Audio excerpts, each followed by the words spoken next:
بات ہے بھائی، مجھے تو خوشی ہوتی ہے جس میں بھی جو بھی شرک سے نکل جائے. میں نے پہلے بھی کہا تھا اہل حدیثوں میں سب سے کم شرک ہے لیکن شدت بہت زیادہ ہے.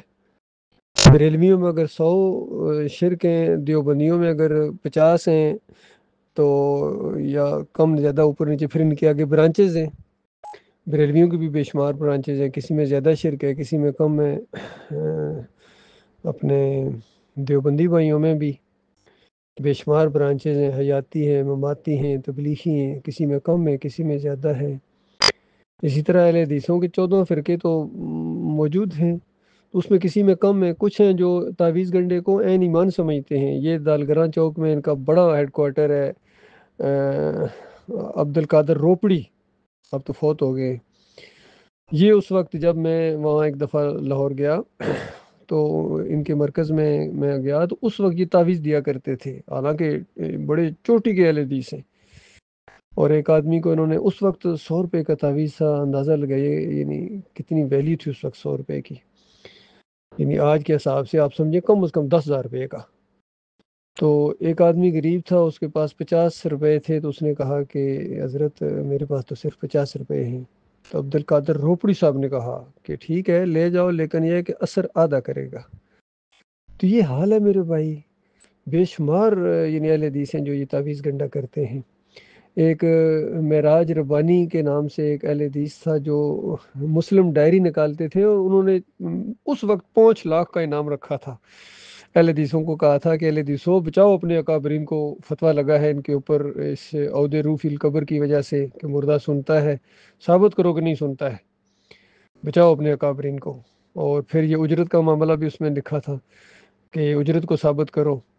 پھر تعویذ گنڈے کو اس نے لکھا تھا کہ دیکھو تعویذ گنڈا شرک ہے، تم اس کو ایمان ثابت کرو، اور جو دلائل سے ثابت کرے گا اس کو میں 5 لاکھ، پتہ نہیں 5 لاکھ تھا یا 2 لاکھ تھا، اس میں تو اختلاف ہو سکتا ہے، لیکن یقین کرے میں نے خود پڑھا وہ ڈائری. وہ سیل کرتے تھے، وہ خود دین کو انہوں نے اجرت کا ذریعہ بنایا تھا. لیکن اس معاملے میں وہ ان کا یہ بیان میں آپ کو بتا رہا ہوں، انہوں نے چیلنج کیا تھا اس سوالوں کے اندر، سوالات کے اندر کہ اہل حدیثوں بچاؤ اپنے بڑوں کو.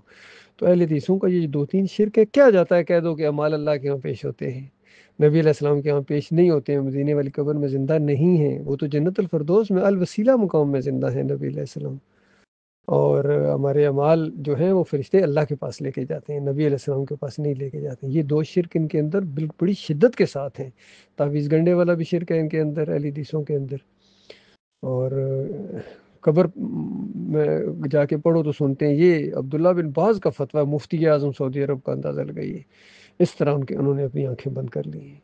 تو بتاؤ اللہ کے پاس جانا ہے، اللہ تعالیٰ نے کیا معیار رکھا ہے؟ کسی عالم کو معیار رکھا ہے یا اپنی کتاب کو معیار رکھا ہے؟ اور نبی علیہ السلام آخری وہ جو بیان تھا، آخری خطبہ، آخری تلقین، وہ کیا چھوڑ کے گئے تھے؟ ترکت فیکم امرین لن تضلوا بما تمسکتم بہما کتاب اللہ و سنت رسولہ، کہ کبھی گمراہ نہیں ہوگے، کبھی گمراہ نہیں ہوں گے جب یہ دونوں چیزیں مضبوطی کے ساتھ پکڑ لو گے. اللہ کی کتاب ہے اور فرمایا کہ میری سنت ہے. تو یہ بتائیے یہ کس کی سنت ہے؟ یہ اذان کی تنخواہ اور امامت کی تنخواہ، یہ مال یہاں پیش ہوتے ہیں، یہ سنتے ہیں. باقی یہ فتوے تو آپ کے بڑوں کے بھی موجود ہیں کہ مانگنا شرک ہے، مانگنا بالکل شرک ہے. اس شرک سے تو آپ بچ گئے، لیکن وسیلے کا شرک اور قبر میں حیات کا شرک جب سننا آپ نے ثابت کر دیا تو لوگ پکاریں گے. قرآن سننے کی نفی کرتا ہے. ابراہیم علیہ السلام نے کیا اپنی قوم کو کہا تھا، ابا جان، اور پھر قوم کو کہا میری قوم کے لوگوں جب تم ان کو پکارتے ہو تو سنتے ہیں؟ بتاؤ سنتے ہیں؟ سننے کے اوپر چوٹ ماری ابراہیم علیہ السلام نے. اور قرآن کہتا ہے اموات غیر احیاء، یہ مردے ہیں، ان کے اندر زندگی کی رمق تک باقی نہیں ہے. وما انت بمسمع من فی القبور، تم قبر والوں کو نہیں سنا سکتے ہو اے نبی. باقی معجزات اور اس طرح کی چیزیں لا کے پھر مردوں کو زندہ ثابت کرنا یا ان کو سننے والا ثابت کرنا، یہ بڑی اللہ کی کتاب کا مذاق ہے. جو معجزہ ہوتا ہے وہ معجزہ ہے. جس طرح موسیٰ علیہ السلام کے دور میں ایک بندہ زندہ ہوا اور اس نے اپنے قاتل کا نام بتایا، وہ تو معجزہ ہے. ہر مردہ نہیں بتا سکتا ہے، کہ نہ وہ سنتا ہے، نہ دیکھتا ہے، نہ پہچانتا ہے. انبیاء جنتوں میں زندہ ہیں، شہداء جنتوں میں زندہ ہیں.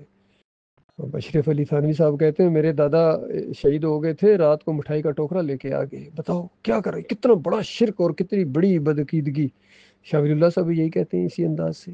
کیا کرو گے؟ شاہ ولی اللہ صاحب کہتے ہیں میرے باپ نے شاہ عبد الرحیم نے گھوڑے کی عمر کسی مرید کی بیوی کو لگا دی اور بیوی کی عمر گھوڑے کو لگا دی. میرے تایا ابو رضا محمد اس نے مردے کو زندہ کر دیا. بتاؤ اتنے بڑی بڑی باتیں موجود ہیں.